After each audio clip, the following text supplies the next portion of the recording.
Hello అండి. ఈరోజైతే మునక్కాయ పప్పుచారు చేస్తున్నాను. మునక్కాయ పప్పుచారు అంటే నాకు చాలా ఇష్టమండి. కానీ నాకు చేయడం రాదు.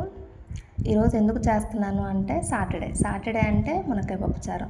మునక్కాయ పప్పుచారు అని కాదు, పప్పుకు సంబంధించిన ఐటమ్స్ ఎక్కువ చేస్తాను.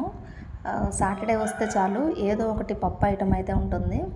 వీళ్ళేంది మునక్కాయలు తింటున్నారు రోజు అనుకుంటున్నారా?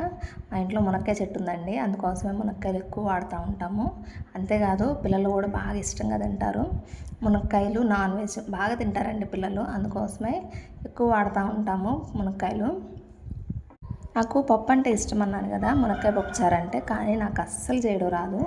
చేసేటప్పుడల్లా దేవుడా ఈ పప్పు కుదరాలి అనుకొని అయితే చేస్తాను. చేసినప్పుడల్లా ఏదో కొద్దో గొప్ప కుదురుద్ది, కానీ సూపర్గా అయితే రాదు.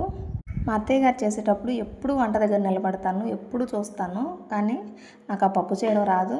నేను నేర్చుకునేమో అనిపిస్తుంది, కానీ ఈరోజైతే పప్పు బ్రహ్మాండంగా కుదిరిందండి, చాలా బాగుంది. మా వారైతే రాదు రాదు అంటున్నావు, బాగానే చేస్తున్నావు కానీ అయితే అన్నారు. ఇంకా బాగా నేర్చుకోవాలని చెప్పాను. ఎవరన్నా రానుంటే కామెంట్ చేయండి. Thank you for